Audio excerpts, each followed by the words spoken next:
नमस्कार, India voice देख रहे हैं आप। आपके साथ मैं हूं स्वीटी दीक्षित। 4 बजे की 4 बड़ी खबरों की शुरुआत करेंगे, जहां पहली खबर है आजम खान को पति, पत्नी और उनकी बेटी के साथ सजा मिली है।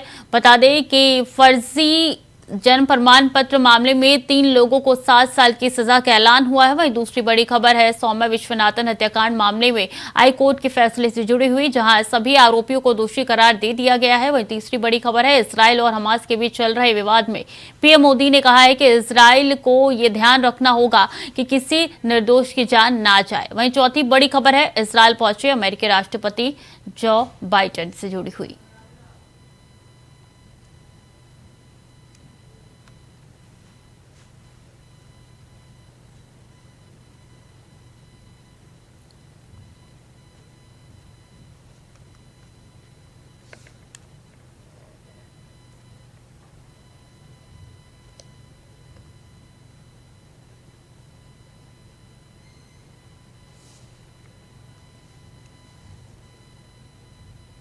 और सपा नेता आजम खान ने 2 प्रमाण पत्र केस में सपा महासचिव आजम खान, उनकी पत्नी तजीन फातिमा और बेटे अब्दुल्ला आजम को 7 साल की सजा देकर कोर्ट ने जेल में भेज दिया है। आजम खान के परिवार को रामपुर कोर्ट ने ये बड़ा झटका दिया है। कोर्ट ने अब्दुल्ला आजम, आजम खान और तजीन फातिमा को 2 जन्मतिथि केस में दोषी करार देने के बाद सजा के लिए दोपहर बाद का समय तय किया था। कोर्ट के आदेश पर पुलिस ने तीनों को दोषी करार देते हुए हिरासत में ले लिया था। बीजेपी नेता आकाश सक्सेना ने अब्दुल्ला आजम के 2 जन्म प्रमाण पत्र को केस को लेकर यह याचिका दायर की गई थी और इस पर फैसला आ चुका है।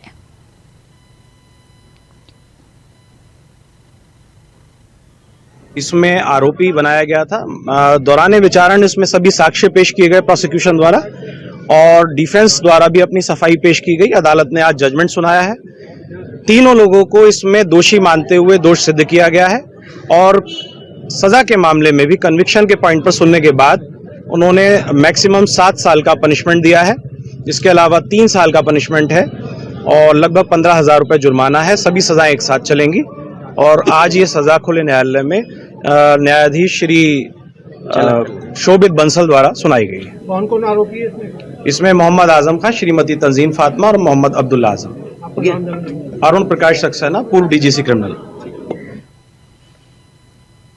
तो बता दें कि आजम खान की मुश्किलें कम होने का नाम नहीं ले रही है। आजम खान के ऊपर आरोप लगे थे, उनकी बेटी को भी सजा मिल चुकी है, उनकी पत्नी को भी सजा मिल चुकी है। यूपी के पूर्व मंत्री है, समाजवादी पार्टी के राष्ट्रीय महासचिव भी है आजम खान। उनकी पत्नी डॉक्टर तजीन फातिमा और उनके बेटे अब्दुल्ला आजम को रामपुर कोर्ट ने 7-7 साल की सजा सुनाई है तीनों को, और तीनों कोर्ट से सीधा आज ही जेल जाएंगे। मामला अब्दुल्ला आजम के 2 जन्म प्रमाण पत्र से जुड़ा हुआ है, जिसको लेकर सजा का ऐलान हो चुका है। 7-7 साल की सजा सुनाई गई है। बता दें कि पूरा मामला 2019 में केस दर्ज हुआ था इसको लेकर, और शासकीय अधिवक्ता अरुण कुमार ने कहा है कि अब्दुल्ला आजम के 2 जन्म प्रमाण पत्र मामले में तीनों को सजा सुनाई गई है। गंज थाने में अब्दुल्ला आजम के खिलाफ केस दर्ज करवाया गया था। इस मामले में आजम खान, उनकी पत्नी और उनके बेटे अब्दुल्ला आजम को आरोपी बनाया गया, तो फैसला आ चुका है। बता दें कि इसी के साथ इस मामले में अब्दुल्ला आजम पर आरोप है कि उनके पास 2 जन्म प्रमाण पत्र है,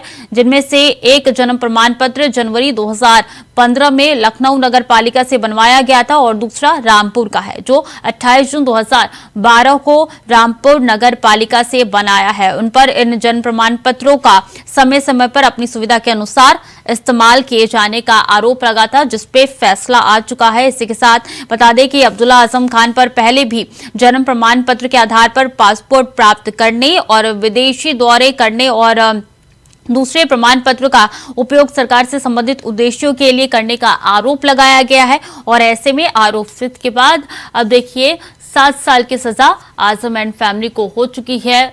और एक बार फिर से आजम खान की, उनकी फैमिली की मुश्किलें बढ़ती हुई नजर आ रही है।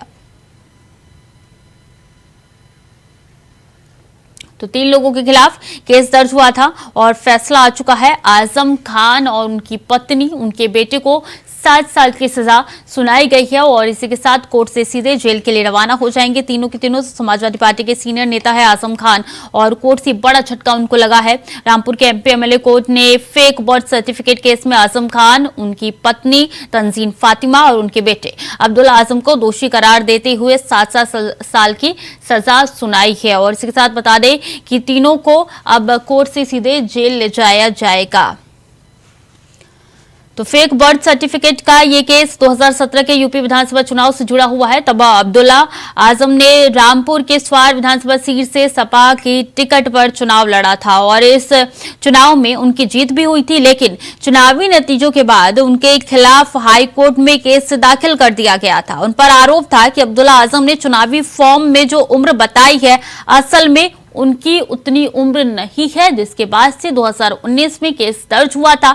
और बता दें आकाश सक्सेना की तरफ से, जो कि बीजेपी नेता है, उनकी तरफ से केस दर्ज किया गया था और अब 3 साल बाद ये फैसला आ चुका है। बेटा बीवी समेत आजम खान अब जेल जाएंगे और ये फैसला रामपुर की एमपी एमएलए कोर्ट ने सुनाया है।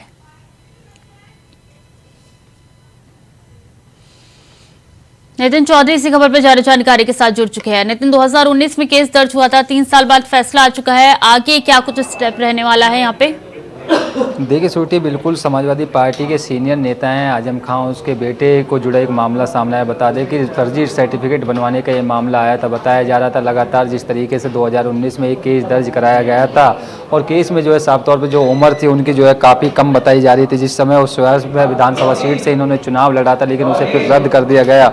बता दें कि 1 जनवरी 1993 की जो उम्र लिखवाई गई थी, लेकिन 30 सितंबर 1990 इसमें बताई गई थी। इस तरीके से लगातार इस मामले को लेकर तमाम चर्चाएं में चल रहे थे कि लेकिन आजम खान की जो मुश्किलें हैं वो बढ़ रही हैं, लेकिन उनके बेटे को जो है 7 साल की सज़ा, जो है तीनों ही लोगों को 7-7 साल की सज़ा सुनाई गई है और बताया जा रहा है कि इनको अब सीधे यहाँ से कोर्ट से पेश करके जेल भेजा जाएगा। लेकिन आजम खान की मुश्किलें काफ़ी बढ़ने का कम नहीं हो रही है। तो कब जेल जाएंगे, क्या वक्त हो चला है, कितनी देर में पुलिस ले जाएगी जेल, क्या कुछ प्रक्रिया रहने वाली है नितिन?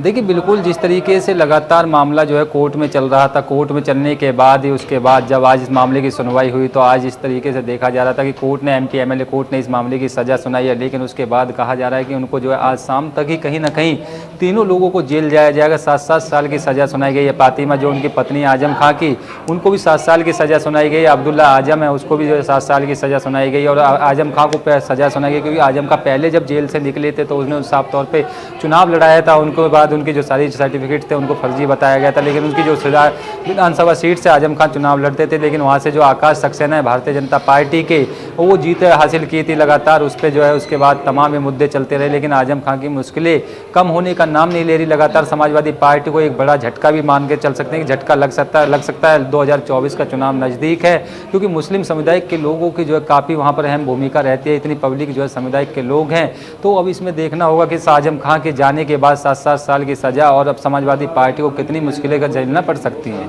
किसी की कोई प्रतिक्रिया निकल के सामने आई है क्या नितिन, चाहे आजम खान की फैमिली की हो या फिर समाजवादी पार्टी के कई कार्यकर्ता या किसी भी नेता की? देखिए बिल्कुल, अभी के प्रतिक्रिया की बात की जाए तो इसमें जो पूरा मामला अभी कोर्ट के द्वारा चल रहा है। लगातार आजम खान की मुश्किलें पहले से कम नहीं है, क्योंकि भारतीय जनता पार्टी की बात की जाए, क्योंकि उस पर साफ तौर पर भारतीय जनता पार्टी ने पहले यही कहा था। जिस तरीके से जो फर्जी तरीके से सर्टिफिकेट बनाए गए हैं उसमें जाँच कराई जा रही थी। जाँच होने के बाद जब दोषी आज पाए गए हैं, तीनों लोगों को दोषी करार कर दिया कोर्ट ने, और कोर्ट ने साफ कर दिया है कि आखिरकार इनको जो है 7 साल की सज़ा जो तीनों ही लोगों को है। क्योंकि इसमें देखा जा रहा है कि अब समाजवादी पार्टी को काफ़ी नुकसान देखने को मिल सकती है, क्योंकि समाजवादी पार्टी के एक सीनियर नेता हैं और सीनियर तरीके से थे, लेकिन उसके बाद वो जब चुनाव लड़े थे कि स्वार सीट से खुद अब्दुल्ला आजम जो चुनाव जीते थे, लेकिन उसको रद्द करा दिया गया था। लेकिन उसके बाद अब जो समाजवादी पार्टी को एक बड़ा झटका भी सामने लग गया है। 2024 का चुनाव दहलीज पे खड़ा है और ऐसे में समाजवादी पार्टी के लिए कितना बड़ा झटका ये कह सकती है? क्या अब दूसरी रणनीति लेकर रामपुर में जाएगी समाजवादी पार्टी? 80 लोकसभा सीटें हैं, सबसे ज्यादा यूपी में ही है, और ऐसे में रणनीति समाजवादी पार्टी किस तरीके से बनाएगी इस बड़े झटके के बाद नितिन? देखिए सूटी, बिल्कुल जिस तरीके से 2024 का चुनाव नज़दीक आया तो समाजवादी पार्टी के लिए लगातार तो झटके पे झटके लग रहे हैं, क्योंकि उससे पहले भी जो है आजम खान की विधानसभा से अपना हाथ गंवाना पड़ा। क्योंकि उसके बाद अब्दुल्ला आजम खान की जो जिस तरीके से विधानसभा स्वैर थी तो उससे चुनाव को रद्द करा दिया गया था। लेकिन उसके बाद में जो है भारतीय जनता पार्टी ने अपना प्रत्याशी वहाँ पर उतारे तो आकाश सक्सेना को जीत हासिल हुई थी। जीत हासिल होने के बाद उसके बाद लगातार समाजवादी पार्टी को झटके पे झटके लगते हुए नजर आ रहे हैं, क्योंकि इस तरह देखा जाता है कि 2024 का चुनाव नज़दीक ही है। तो अब समाजवादी पार्टी को काफ़ी इसमें जो है दिक्कतों का सामना करना पड़ेगा, काफ़ी नुकसान झेलना पड़ेगा, क्योंकि मुस्लिम समुदाय के लोग हैं और इसमें कहीं ना कहीं लगातार इसमें जो है समाजवादी पार्टी पहले से अपनी प्रतिक्रिया देते हुए नजर आ रही थी। समाजवादी पार्टी लगातार ये बातें कहती आ रही थी भारतीय जनता पार्टी जो है झूठे आरोपों में जो है आजम खान को फंसा रही है। लेकिन उसके बाद जब कोर्ट ने आज इस मामले की सजा सुनाई है तो अब आजम खान को वहाँ से ही जेल जाना पड़ेगा। तीनों लोगों को जेल जाना पड़ेगा। 7-7 साल की जो सजा सुनाई गई है जी। ठीक है नितिन, आपको रोकना चाहूंगी। रमेश बिधोड़ी बीजेपी सांसद हमारे साथ जुड़ चुके हैं। रमेश जी, ये खबर आपने भी सुनी होगी, आजम खान और उनकी फैमिली को बड़ा झटका लगा है। फर्जी सर्टिफिकेट मामले में कोर्ट ने दोषी ठहरा दिया है 7 साल की सजा। पहली प्रतिक्रिया।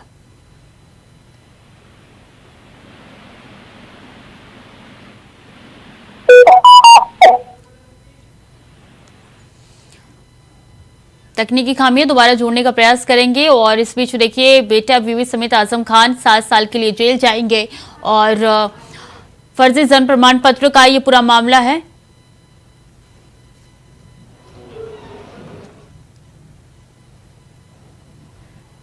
नितिन लगातार हमारे साथ बने हुए हैं। नितिन, फर्जी प्रमाण पत्र का ये मामला है, लेकिन उस वक्त मामला उजागर कैसे हुआ और किस तरीके से ये सच्चाई सामने लाई गई, कितनी जद्दोजहद इसमें करनी पड़ी थी? देखिए सूटी, बिल्कुल जिस तरीके से लगातार इस फर्जी मामले के फर्जी सर्टिफिकेट बनवाने का मामला सामने आ रहा था, क्योंकि कोर्ट ने उस समय जब चुनाव लड़ा था उसने स्वैर सीट से और विधानसभा सीट थी तो उससे अब्दुल्ला आजम ने उस सर्टिफिकेट को बनवाने के बाद जैसे सर्टिफिकेट सामने आए कि आखिरकार अब्दुल्ला आजम के जो सर्टिफिकेट हैं वो फर्जी हैं, तो उसके बाद आजम खान ने जब उन्हें कोर्ट में पेश करने की बात कही थी तो उसमें उम्र जो देखी गई थी, उम्र में जो है काफ़ी चेंजिंग मिली। तो उसको देखते हुए 2019 में ये मामला जो है दर्ज कराया गया। तो कोर्ट उस पूरे मामले की छानबीन कर रहा था। लगातार इसमें जो है आजम खान के परिवार को जो है बुलाया जा रहा था, उसमें जो है तलब किया जा रहा था लगातार, तो तीनों को ही।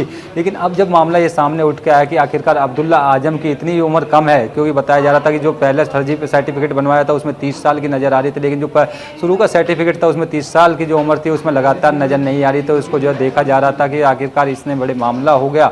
तो उसके बाद सुप्रीम कोर्ट ने जो MP MLA कोर्ट ने इसकी सजा सुनाई। MP MLA कोर्ट की सजा सुनने के बाद दोनों लोगों को 7 साल की सजा सुनाई गई। दलीलें क्या रखी गई आजम खान एंड फैमिली की ओर से कोर्ट में? नितिन, बात की जाए दलील को, तो जिस तरीके से आजम खान के जो परिवार के लोग हैं वो अभी पूरे तरीके से मामले की जांच कराने की मांग कर रहे हैं कि इन तीनों लोगों की जांच कराई जाए कि आखिरकार इस तरीके से फर्जी सर्टिफिकेट बनाए गए थे, जन्म प्रमाण पत्र को फर्जी बताया गया। लगातार इस मामले की जो है जांच कराने का बात कर रहे हैं। और बात की जाए आजम खान की, तो आजम खान पहले भी लगातार कह रहे थे कि इस तरीके से वो गलती अपनी मानने के लिए तैयार हो रहे थे। लगातार इस मामले को जाँच कराने का प्रयास कर रहे थे कि कोर्ट को लेकर उन्होंने कोर्ट में खुद। बिल्कुल नितिन, आजम खान और उनकी फैमिली को राहत मिलती हुई अब नजर नहीं आ रही है और 7 साल की सजा तीनों को होनी चाहिए। बहुत बहुत धन्यवाद आपका तमाम जानकारियों के लिए नितिन।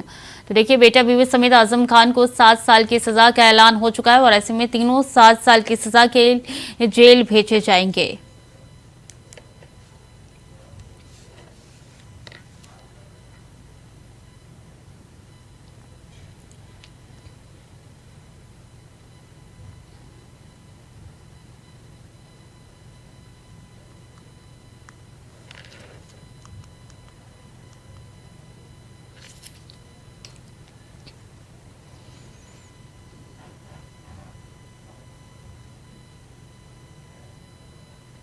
चलिए खबरों में आगे बढ़ेंगे। सौम्या विश्वनाथन मर्डर केस में सभी आरोपी दोषी करार दे दिए गए हैं। मकौका के तहत सभी आरोपी दोषी करार दिए गए हैं। साकेत कोर्ट ने सभी आरोपियों को दोषी ठहरा दिया है। पत्रकार सौम्या विश्वनाथन मर्डर केस में 5 आरोपियों को सजा मिली है। साकेत कोर्ट ने सभी आरोपियों को दोषी ठहराया है। बता दें कि 30 सितंबर 2008 को सुबह के करीब ऑफिस से घर लौटते समय गोली मारकर हत्या कर दी गई थी सौम्या की, और ऐसे में पुलिस ने दावा किया था कि उनकी हत्या डकैती के मकसद से की गई है। मामले में आज साकेत कोर्ट ने अतिरिक्त सत्र न्यायाधीश रविंद्र कुमार पांडे द्वारा सभी आरोपियों को दोषी करार दिया है और इस मामले में बहस जो है वो 26 अक्टूबर को अब होने जा रही है। तो साकेत कोर्ट ने सभी आरोपियों को दोषी करार दिया है। बता दें कि सौम्या विश्वनाथन से जुड़ा हुआ ये पूरा मामला है, जिनके मर्डर को लेकर सनसनी फैली थी। 2008 का ये पूरा मामला है और ठीक है उसके 6 महीने बाद 2009 मार्च में इसका उजागर हुआ था। कि पूरा केस था क्या। उसके बाद मकौका के तहत सभी आरोपी दोषी करार दिए गए हैं। मकौका एक ऐसी धारा है जिसके तहत आप कभी भी रिहा नहीं हो सकते हैं और यही धारे के तहत जो है सभी आरोपी जेल में बंद है और आज फैसला आ चुका है। सौम्या की मां ने इस पे खुशी जाहिर करते हुए कहा है कि मेरी बेटी को इंसाफ मिल रहा है, उसी के पथ पे लगातार न्याय जो है वो मिल रही है। और इसी के साथ बता दें कि जिला न्यायालय साकेत कोर्ट ने ये दोषी करार दिया है तमाम आरोपियों को। तो ये मामला पूरा 2008 का है। 30 सितंबर 2008 को ये घटना घटी थी। सुबह तकरीबन 3:30 बजे की घटना बताई जा रही थी।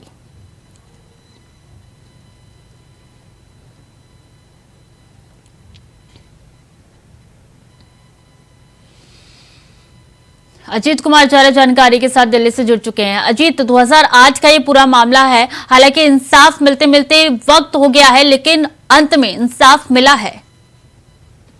बिल्कुल सिटी बताना चाहूंगा, पत्रकार सौम्या विश्वनाथन को लेकर एक बड़ा साकेत कोर्ट का बड़ा फैसला आया है, जिसमें जो सभी 5 आरोपी हैं उनको मकौका के तहत उन पर आरोप सिद्ध किया गया है। और इस फैसले के बाद कहीं ना कहीं कहा जा सकता है कि परिजनों के जो इंतजार था, इंसाफ का इंतजार था, आखिरकार एक लंबे समय बाद लगभग 15 साल बाद आखिरकार एक उनके परिजनों को इंसाफ मिला है, क्योंकि 2008 का मामला है।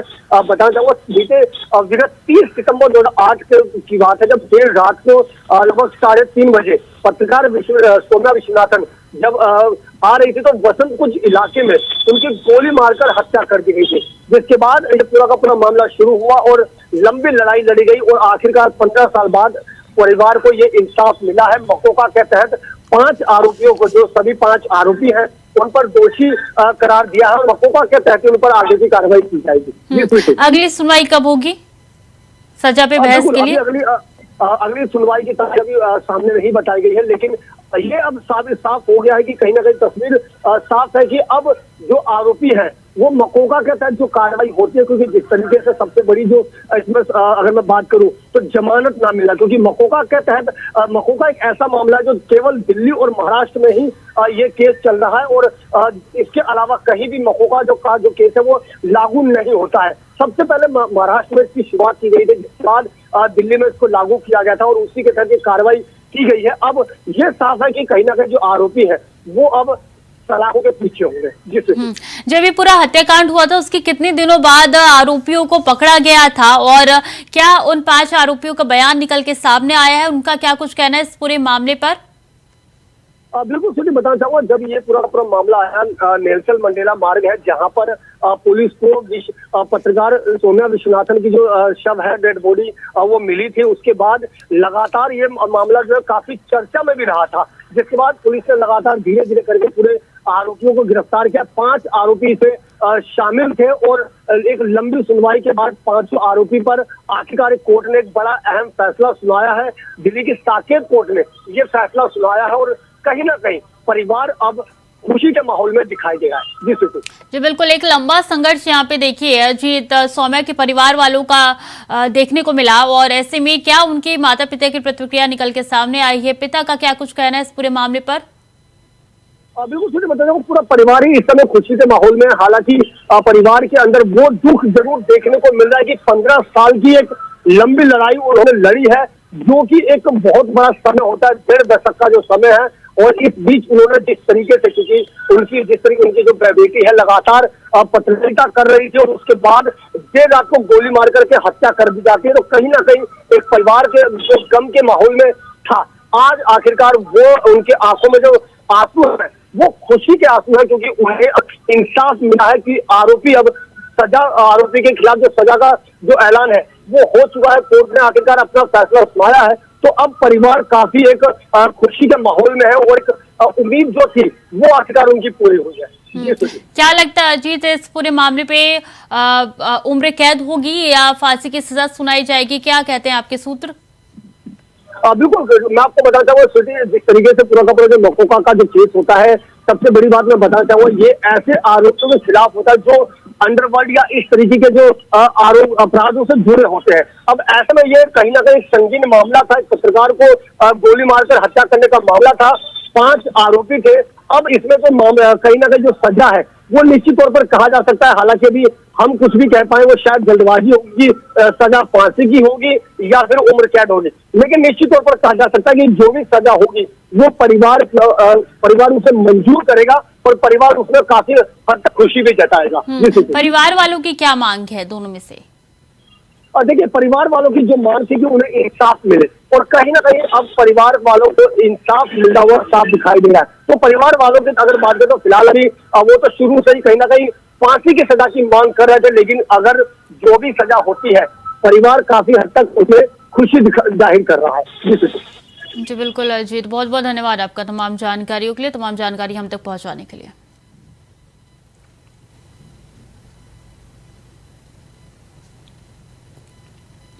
और आगरा के थाना सदर के राजेश्वर मंदिर के पास जमीनी विवाद में मारपीट हो गई, जहां इस दौरान जमकर लाठी डंडे चले, जिसमें एक युवक का सर फट गया। वहीं इस दौरान गोली भी चल गई। गोली लगने से एक युवक घायल हो गया, जिसके बाद घायलों को इलाज के लिए अस्पताल में भर्ती कराया गया, जहां दोनों की हालत नाजुक बनी हुई है। आपको बता दें कि रास्ते के मामले में 2 साल से दोनों पक्षों के बीच में विवाद चल रहा था। वहीं घटना की सूचना मिलते ही मौके पर पहुंचे आला अधिकारियों ने रिपोर्ट दर्ज कर जांच शुरू कर दी है।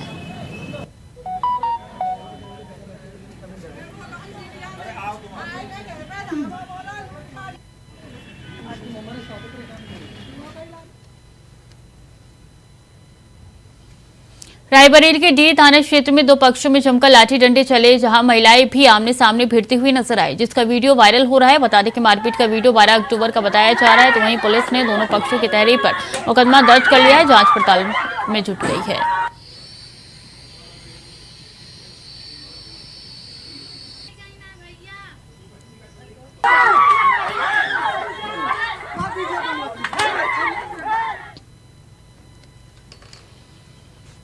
और जालौन में भाजपा का नारी निकेतन वंदन सम्मेलन जंग का अखाड़ा बन गया। बता दें कि कार्यक्रम में किसी बात को लेकर भाजपा की महिला कार्यकर्ता आपस में भिड़ गई और बीच सड़क पर भाजपा महिला कार्यकर्ताओं ने जमकर मारपीट की, जिसका वीडियो वायरल हो रहा है। तो वहीं वीडियो में कुछ युवक भी दिख रहे हैं जो कि महिला कार्यकर्ताओं के साथ मारपीट करते नजर आ रही है। बताया जा रहा है कि इस कार्यक्रम में मुख्य अतिथि के रूप में केंद्रीय राज्य मंत्री भानु प्रताप वर्मा के साथ यूपी सरकार की मंत्री अर्चना पांडे पहुंची थी, लेकिन अनुशासन का दम भरने वाली पार्टी के कार्यकर्ताओं में भी अनुशासन नहीं दिख रहा है।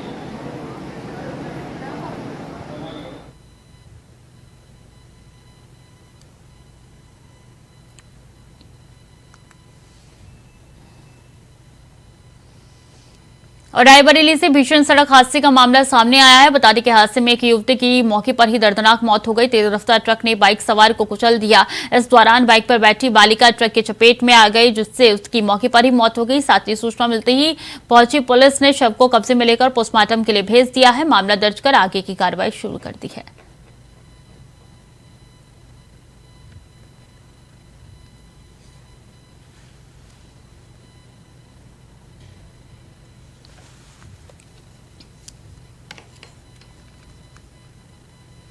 खबर रायबरेली से है, जहां 2 पक्षों में मारपीट का मामला सामने आया है, जिसका वीडियो सोशल मीडिया पर तेजी से वायरल हो रहा है। बता दें कि मारपीट में महिलाओं की भी भागीदारी देखने को मिल रही है। साथ ही मारपीट में आधा दर्जन लोग घायल हो चुके हैं।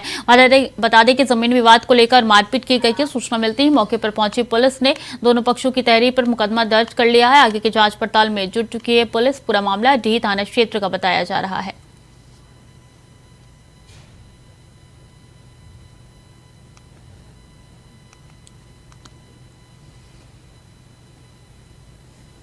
खबर चंदौली से है, जहां सदर कोतवाली क्षेत्र के नवी पुलिया के समीप मंगलवार की देर रात पुलिस और बाइक सवार बदमाशों के बीच में मुठभेड़ हो गई। बता दें कि बदमाशों ने पुलिस पर फायरिंग कर दी। इस दौरान जवाबी फायरिंग में एक बदमाश के पैर में गोली लग गई, जिससे वो गंभीर रूप से घायल हो गया, जिसे पुलिस ने गिरफ्तार कर लिया। साथ ही एक बदमाश अंधेरे का मौका फायदा उठाकर फरार हो गया।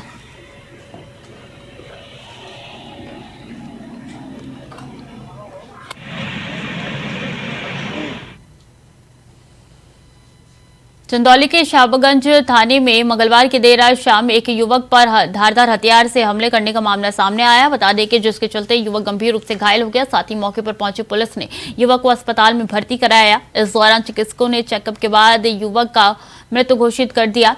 युवक पर हमले के पीछे पुरानी रंजिश बताई जा रही है। साथ ही पुलिस ने मामला दर्ज कर आगे की कार्रवाई शुरू कर दी है।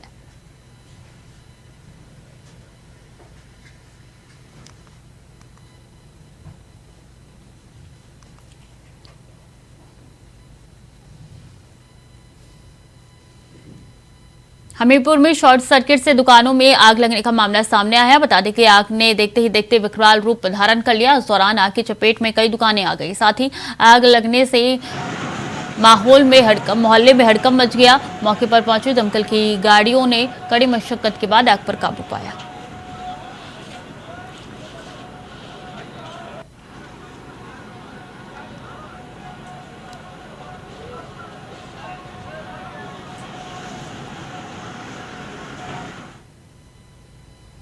गोपालगंज पुलिस ने अवैध शराब के खिलाफ बड़ी कार्रवाई की है। पुलिस ने गांव में की छापेमारी, जहां 500 लीटर अर्धनिर्मित शराब और 30 लीटर देशी शराब नष्ट किए गए हैं। साथ ही पुलिस ने 2 लोगों को इस मामले में गिरफ्तार भी किया है।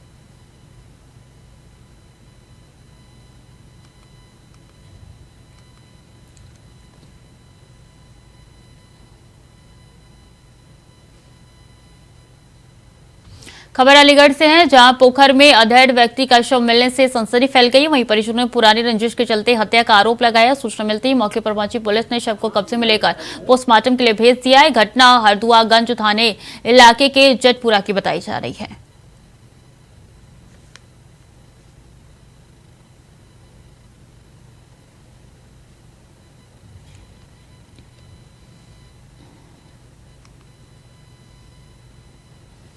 खबर फतेहपुर से, जहां श्रद्धालुओं से भरी पिकअप अनियंत्रित होकर पलट गई। वहीं हादसे में 17 श्रद्धालु घायल हो गए और 11 लोगों की हालत गंभीर बताई जा रही है। बता दें कि सभी घायलों को गाजीपुर सीएचसी से जिला अस्पताल रेफर कर दिया गया है। घटना जिले के थाना गाजीपुर के देवलान के पास की बताई जा रही है।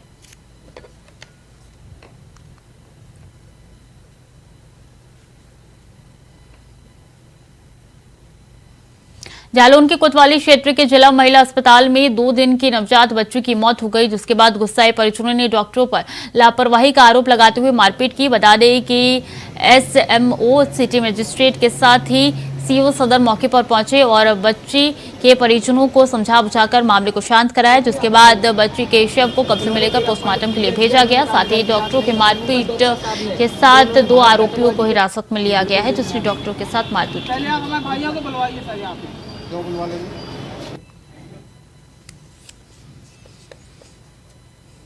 तो फिलहाल के लिए बुलेटिन में इतना ही। खबरें लगातार जारी है, देखते रहिए इंडिया वॉइस।